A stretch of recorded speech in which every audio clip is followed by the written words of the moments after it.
Hello Gunners across the world, welcome back to the channel and welcome back to the World Cup week, because this week in America the World Cup will kick off, and trust me, it's already looking like it across the world. The teams are getting ready, the teams are prepared, and if you look at the sky you can smell football, and I'm having fun, I'm expectant, and I'm looking forward to it. I'm talking about the World Cup. Over the weekend, Arsenal players have shown amazing level of readiness for the World Cup, because we have our players representing their country in fly style, because we have Trossard, Ødegaard and Kai Havertz all on the score sheet, and it's looking really good. It's looking really good if they can bring in that momentum, that excitement, that energy of that victory of the Premier League and the final that we just played against PSG, bringing that momentum into their national team. I think it's going to really help each of their teams to actually go a long way this season, this World Cup, and it's really looking good for all the teams. And over the weekend too, the Lions themselves, the English team, welcome the Premier League winners, Bukayo Saka, Declan Rice, Madueke and Eze. All of them brought that champions hurrah. They brought that champions hurrah to the English camp, where they were actually very honorably celebrated. Don't forget that Thomas Tuchel has actually named Declan Rice as his assistant captain, so even his leadership style, his leadership capacity is actually being respected even in the English team, and I'm very excited to see that, because to me it literally spurred Arsenal to actually go on ahead and to actually win that Champions League. So I'm just looking at the videos, the feedback from the videos of their arrival at the camp. It just makes me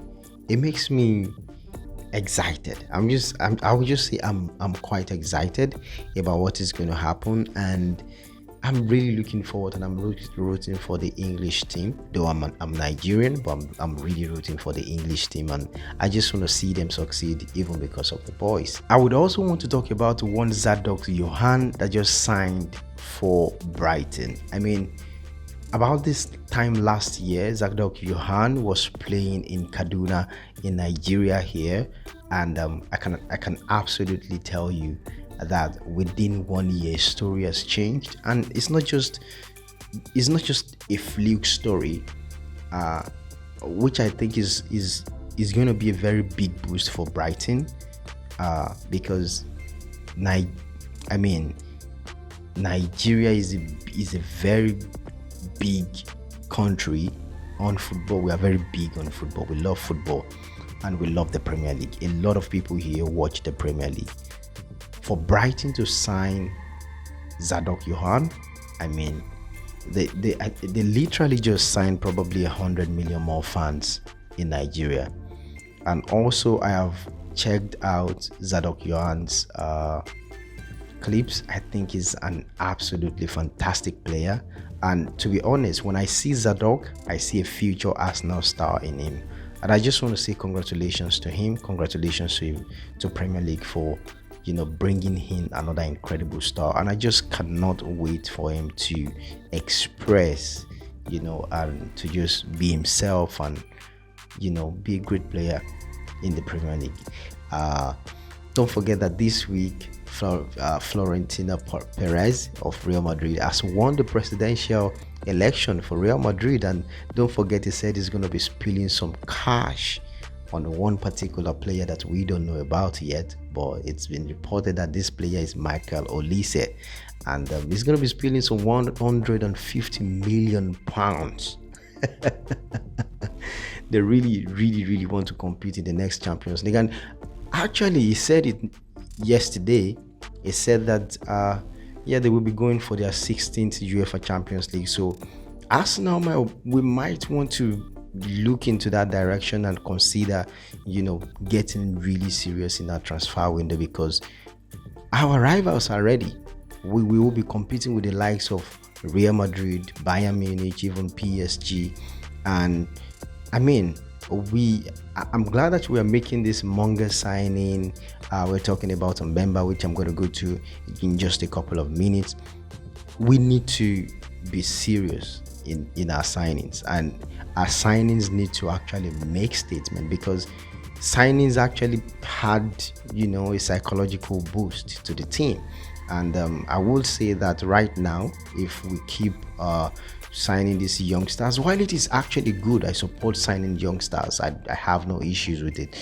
But while we actually look into signing these youngsters, we need to actually look to sign mature players who are actually not just going to be the future players, because I know what Arteta is trying to do, and better, I understand what they're trying to do, which is that they're trying to prepare the future, because we can't rest on the fact that, we have all these players, Saliba, Gabriel. Now that these guys have won stuff, now that these guys have this capacity or this energy or this victory that they have going forward, conversations about contracts might get a little bit tricky and even a little bit tedious. So I understand that they are trying to prepare for that conversation before it comes, which is why they're trying to get Monga, get Mbemba, and sign, young players who can still go on loan, and probably even it's going to take them some 2-3 years to come back. And by the time they are back, Saliba's contract is off. So by the time they're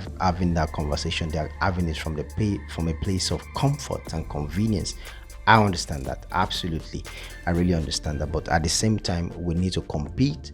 We need to get players that are actually going to get us the league again next year, get us the Champions League next year, because it's going to really be a tough war now that we have Jose Mourinho in for the Champions League. It's going to be some really interesting things. So if Real Madrid is going for, don't forget that they have Konate already, and they also have Dumfries. If they're also going for Michael Olise, that means they actually mean business. They have a target that they want to meet, and these are business oriented moves, and I'm excited about it.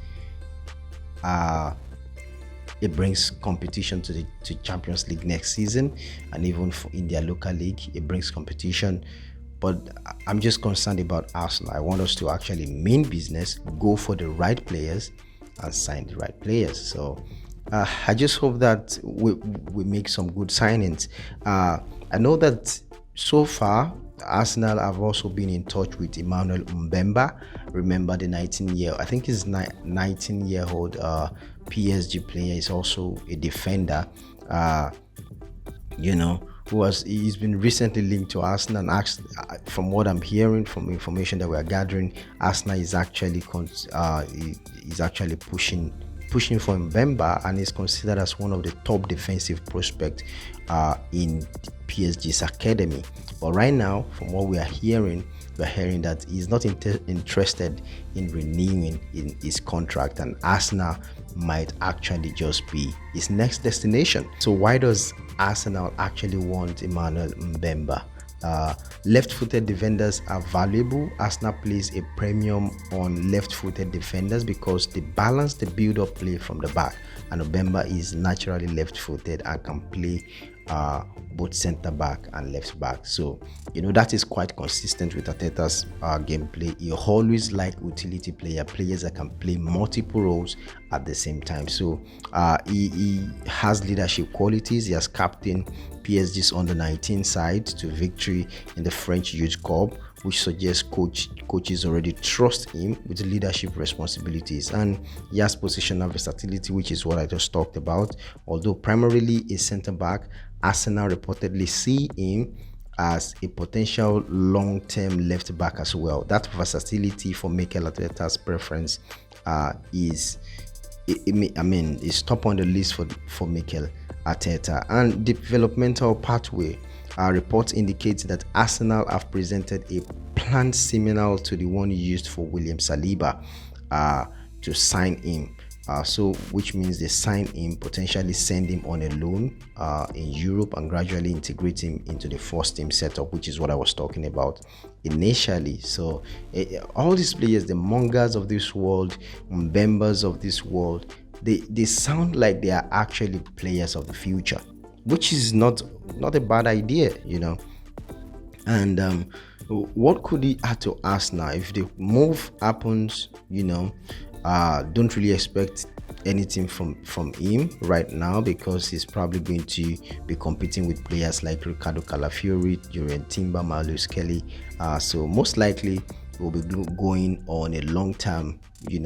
He's going to be going on a long term loan, so that he can develop, and then by the time he's back, he will be ready to fit in some very interesting roles. Another player that Arsenal is actually keeping an eye on in the Premier League is also Gibbs-White, and this is because he offers something slightly different from players like Martin Ødegaard or Eberechi Eze. So why should Arsenal want to sign a player like Gibbs-White? He carries ball from the midfield. One thing that Gibbs-White does exceptionally well is that he receives the ball in tight spaces and he drives the ball forward. When Arsenal struggle against deep defensive blocks, then they can sometimes become predictable. So Gibbs-White is that type of player who can turn quickly under pressure. We can beat midfielders with dribble. It can create transitions from nothing. It can force defenders out of position, so which is actually something that will add an incredible amount of positivity to the group. Also, creativity and final thought production.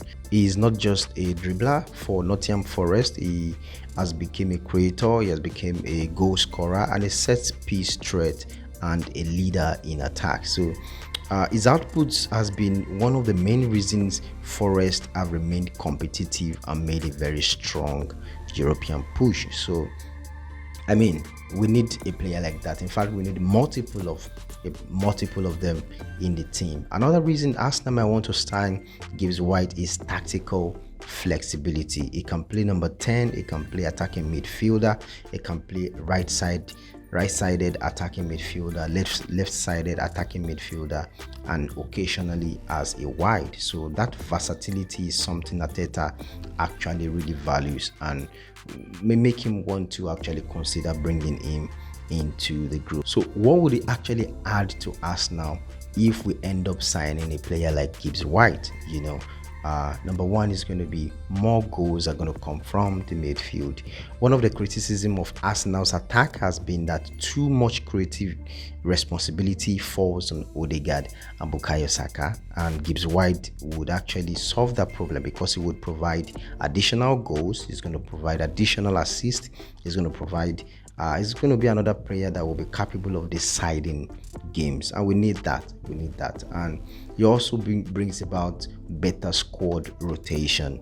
Imagine Rice, Zubimendi, and Ødegaard, with Gibbs-White rotating into attacking midfielder. Arsenal could just maintain quality when resting key players, and definitely we know that next season we're going to be up to be playing a lot of games. We're going to be playing in a lot of competition. I think next week we're going to be playing in 5 competitions simultaneously, and now that we have solved the puzzle around the Premier League, I think it's time to go full force for all the trophies that we are playing in, which is where we are actually going to show that we are actually true champion.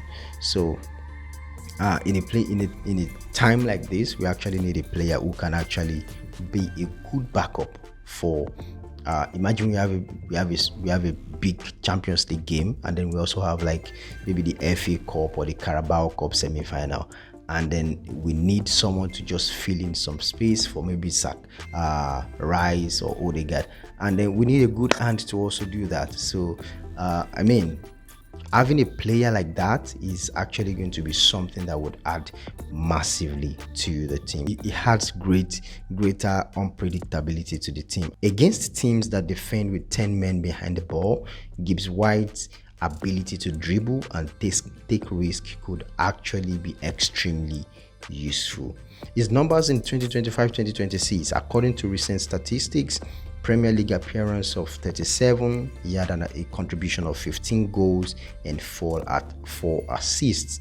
And also in Europa League, he had 14 appearances, he had 3 goals, he had 3 assists, and in all competitions he had 18 goals and 7 assists. So this an excellent number for an attacking midfielder, and he also won Premier League Player of the Month award for April 2026 after a remarkable run of form. So if Arsenal is going to sign Gibbs-White, I think it's going to be a very good decision. Would I sign him? I think yes, but only if Arsenal cannot get their primary target, which is Morgan Rogers. So I mean, if I think because Aston Villa are going to also want to push for something next season, they might want to hold it a little bit to their players.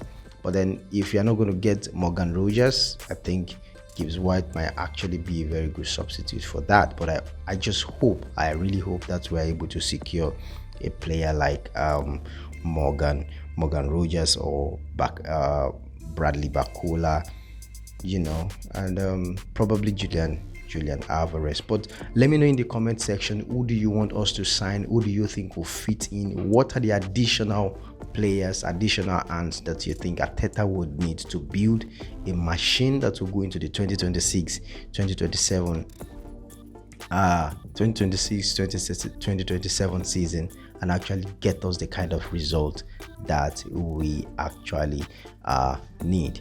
Before I end this video again, I want to make a shout out to Christian Eriksen, who actually had a collapse on the pitch yesterday in their friendly game, but he was able to regain his consciousness and his back now. I just want to wish him very quick recovery and a very, very prosperous remaining part of the World Cup if he decides to play. Don't forget that YouTube is telling me that 91% of everybody watching this video have not subscribed to my channel, and I please want to take this period to actually enjoy YouTube. Please hit that subscribe button, like, comment, let me know your thoughts in the comment section. I love you guys.